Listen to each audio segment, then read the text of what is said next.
7 दिन के अंदर हमारी सुनवाई करें, हम मर जाएंगे। भी न्यायालय में उनका प्रकरण विचाराधीन होता है, उस पीठासीन पर वो इस प्रकार से अनर्गल आरोप लगा करके दबाव बनाने का प्रयास करते हैं। जब हमारी कोई सुनवाई नहीं होगी तो हम ट्रेन से कट जाएंगे। के द्वारा जातिगत द्वेष के भी आरोप लगाए जाते हैं। 25,000 रुपए हमसे रिश्वत मांगी गई। नमस्कार, आप देख रहे हैं भारत परिचय न्यूज़। मंगलवार के दिन आयोजित होने वाली जनसुनवाई में कलेक्ट्रेट पहुंचे एक सेवानिवृत्त पुलिसकर्मी ने हुजूर तहसीलदार पर प्रकरण का निराकरण करने के लिए 25,000 की रिश्वत मांगने का आरोप लगाया है। बुजुर्ग द्वारा वरिष्ठ अधिकारियों के समक्ष तहसीलदार पर लगाए गए आरोप के बाद कलेक्ट्रेट में चल रही जनसुनवाई में सनाका खींच गया।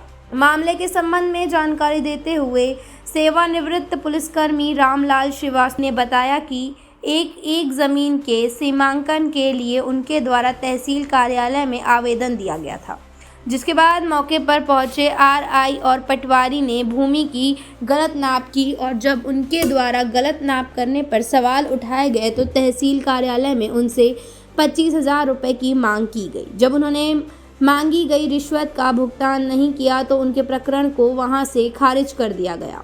वहीं इस पूरे मामले को लेकर हुजूर तहसीलदार शिव शंकर शुक्ला का कहना है कि सेवानिवृत्त पुलिसकर्मी आदतन शिकायत करता है।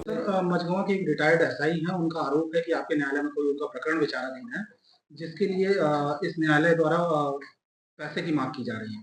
उनका ये आरोप है कि अगर शीघ्र ही उनका मामले का निराकरण नहीं किया गया तो वो रानी कमलापति ट्रेन के नीचे जाके आत्महत्या कर लेंगे।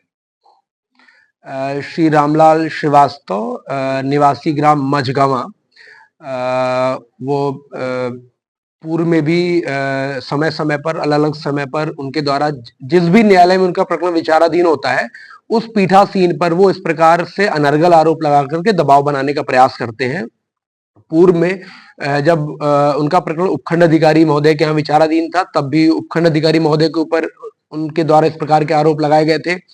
पूर्व पीठासीन जो इस न्यायालय में पदस्थ थे उनके ऊपर भी उनके द्वारा आरोप लगाए गए थे। उनके द्वारा पैसे को लेकर के आरोप लगाए थे, उनके द्वारा जातिगत द्वेष के भी आरोप लगाए जाते हैं। उनका जो मामला है वो वर्तमान में नायब तहसीलदार वृत्त इटौरा में विचाराधीन है। इस न्यायालय में उनका मामला भी विचाराधीन है। बिंदु क्रमांक 1। बिंदु क्रमांक 2 ये है कि उनका जो जमीन के खसरे और नक्शे में भिन्नता है, उनका सीमांकन का मामला है, जो सीमांकन पूर्व में इस न्यायालय के द्वारा खारिज कर दिया गया था। उसकी उन्होंने वरिष्ठ न्यायालय में अपील की। वरिष्ठ न्यायालय ने प्रकरण को रिवर्ट किया है मूलतः नायब तहसीलदार वृत्त इटौरा की तरफ कि इनके प्रकरण में पुनः सुनवाई करें। उनका खसरा और नक्शा में भिन्नता है, उन्हें पूर्व में भी समझाइश दी गई थी कि वो अपने जो ये भिन्नता है इसको सुधार कराएं और लगभग हर 2 या 3 महीने में वो अलग अलग अपने केस के लिए जाते हैं, उस प्रकार के अनर्गल आरोप लगाते हैं, जो कि उनका जो भी आरोप है मिथ्या है और ये लगातार रिपीटेड ऑफेंडर है कहना चाहिए। और इनका जो प्रकरण है वह न्यायालय में विचाराधीन है और न्यायालय उस पर राजस्व नियमों के तहत विचार करके और इसका निराकरण करेगा। सर, लगातार अगर ये इस तरह के जैसा आप बता रहे हैं आरोप लगा रहे हैं तो इसमें न्यायालय स्वतः संज्ञान लेते हुए इनके विरुद्ध कोई कार्रवाई क्यों नहीं करता? बिल्कुल आपका बिंदु सही है, मगर हम लोगों के पास इतने सारे अन्य प्रकार के कार्य होते हैं कि इस प्रकार के यदि आरोप लगाने पर वालों पर बहुत ज्यादा ध्यान देने लगेंगे तो हम लोग नौकरी करेंगे, इस प्रकार के काम करेंगे। आज यहाँ पदस्थ है, कल कहीं और ट्रांसफर हो जाएगा, कौन यहाँ पेशियों के चक्कर लगाते रहेगा। इसलिए बिल्कुल आपने सही कहा और ऐसे लोगों के विरुद्ध जो है तो मानहानि का दावा भी करना चाहिए। पूर्व में भी ये प्रत्येक पीठासीन अधिकारी पर इस प्रकार के आरोप लगाते हैं, लेकिन इस बार अच्छी बात यह है कि इनका प्रकरण कहीं और पर विचाराधीन है। वर्तमान में इस न्यायालय में इनका प्रकरण भी विचाराधीन नहीं है, तो इस बार इनका दाव जो है उल्टा पड़ गया है। और पूर्व में भी जब माननीय वरिष्ठ न्यायालय में इनका प्रकरण विचाराधीन था तब इस प्रकार के आरोप लगाए गए और इनका प्रयास ही रहता है कि इस प्रकार के आरोप लगा करके पीठासीन अधिकारी पर दबाव बनाए और इनका जो मनोवांछित परिणाम है वो इनको मिल जाए, जो कि संभव नहीं जब तक ये इनके द्वारा अपना नक्शा और खसरे में समान रूपता नहीं आती है। इनको पूर्व में भी जो आरआई भी गए थे उनके द्वारा भी सूचित किया गया था और इनका कोई दूसरा श्रीवास्तव परिवार है उनसे इनका विवाद चल रहा है। पुलिसकर्मी द्वारा वरिष्ठ न्यायालय में अपील की गई, जिसके बाद वरिष्ठ न्यायालय ने प्रकरण को रिवर्ट करते हुए वापस इस न्यायालय में विचारण के लिए प्रकरण को भेज दिया। आइए सुनते हैं पुलिसकर्मी रामलाल श्रीवास्तव से। रामलाल श्रीवास्तव नाम है हमारा। हम ग्राम मझगमा, पटवारी हल्का टिकुरी, तहसील हुजूर नगर का रहने वाला। मामला यह है कि हमारी 71 नंबर जमीन जो 14 डिसमिल है वो निजी है।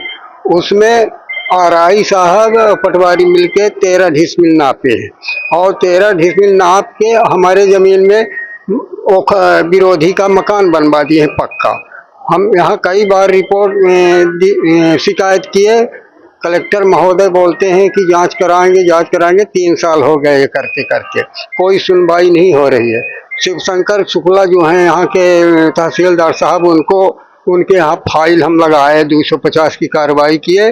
25,000 रुपये हमसे रिश्वत मांगी गई, नहीं दिए तो हमारे फाइल खारिज कर दिए। फिर यहाँ क्या बोलते हैं, एसडीएम महोदय के यहाँ अपील किए तो एसडीएम महोदय आरआई साहब से बोले कि ये जो 13 डिसमिल 14 को 13 डिसमिल बता रहे हो, इसकी प्रतिवेदन हमको दीजिए। तो वो तहसील हुजूर का न देते हुए तहसील गुढ़ का 61 नंबर आरआई का प्रतिवेदन दिए और आज तक हमारी कोई सुनवाई नहीं हो रही है। किसके द्वारा पैसा मांगी जा रही है? यह हमारे परिवार का है, विरोधी सुरेश श्रीवास्तव जी। पैसा कौन मांग रहा था? तहसीलदार साहब मांग रहे, शिवशंकर शुक्ला जो वर्तमान में अभी तहसीलदार हैं। 25,000 मांग रहे थे। आपने क्या लिखा है इसमें लेटर में? हाँ नहीं, हमारा 7 दिन के अंदर सुनवाई की जाए। 7 दिन के अंदर हमारा सुनवाई करें, हम मर जाएंगे। हाँ, हमारे उतने जमीन है 14 डिसमिल जी।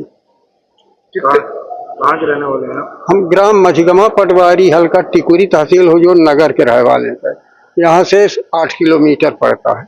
अभी मिले हैं आप? जी मिले हैं अपर कलेक्टर महोदय से। क्या बोले कि हम SLR से जांच कराएंगे जी।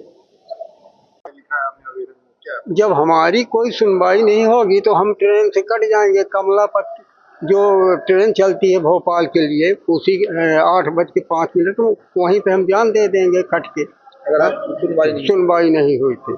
कितने दिन से आप आ रहे हैं? हम आज 2.5-3 साल से परेशान हैं इसी जमीन के पीछे। कोई सुनता नहीं है।